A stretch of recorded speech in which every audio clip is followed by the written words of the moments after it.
Thank you. So I think there was a very brief and nice summary by Rishabh, and it had made my job easier.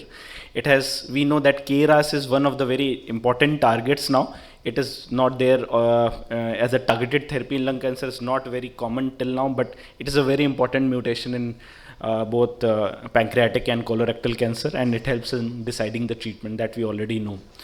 These points we have covered. Just we see the two trials. Sotorasib, we know it has some good objective response rates, but if we see the benefit of sotorasib in comparison to docetaxel, that is just 1 month in terms of overall survival. So it is not a very so good drug that it can change the way we treat, and it is not worthy of the cost benefit analysis which we do. So it's I don't think that drug will become much popular in our country anytime sooner.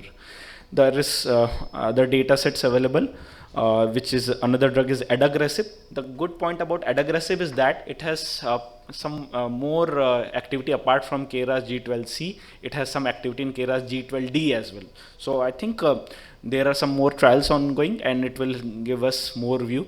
This trial is also will coming to India shortly, and TMH Varanasi will be one of the recruiting centers in the first line setting, because this is presently approved in the second line, and the first line trials are now going to be started in combination with other treatments. Presently it is approved as a single agent in the second line and beyond, and the first line trials are going to be started sooner.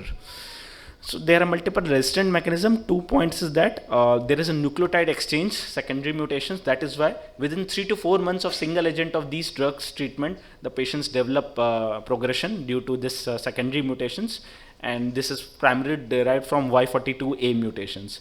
There is also some GTPase activity inhibition and impairment, which is caused due to A59G, and we have seen these mutations to be coming up on patients on trials, because we have trial for first line KRAS G12C. 3 trials are ongoing at our center, and hopefully we'll be having 4 more trials in KRAS G12C only in lung cancer specifically for both first and second line. So I think we are in a phase where we don't have any very good treatment options presently, but we are working hard, very passionately, that we can improve outcomes in this cancer. So just to give a perspective, our own data, this is data from TMH. Around 133 patients overall were extracted who have had KRAS mutations, and G12C was found to be around 40% of all these KRAS mutations. So it is an important point. KRAS G12C is one of the most common mutations, but we tend to get a lot amount of KRAS G12A and G12D. I was just reviewing data sets yesterday itself. TMH Varanasi data is showing out of all KRAS G12C, we are getting KRAS G12C in close to 33% of the patients, KRAS G12D in 20% of the patients, KRAS G12A in another 15% of the patients. So these 3 mutations are making up close to 70% of all KRAS mutations. Others are somewhat rare. We know that immunotherapy outcomes are not so good. Overall chemotherapy outcomes are not good with KRAS, and in the first line it is a marker that immunotherapy might work better in such cancers. So we tend to utilize immunotherapy in combination with chemotherapy in the first line. There is a trial which was done for the JDQ drug. It is a Novartis drug, and it was tried for the first line, where the patient has PD-L1 low or associated with STK11 and KEAP1 mutations, which are the negative predictive markers for immunotherapy. There the drug was tried in the first line, but the interim analysis has showed the futility, and the trial is not being processed further. So just to summarize, we are in a way where we need to utilize KRAS G12C inhibitors. Presently we don't have any very good drug till now, and multiple trials are ongoing. Hopefully they will be available, and our future researchers are very important.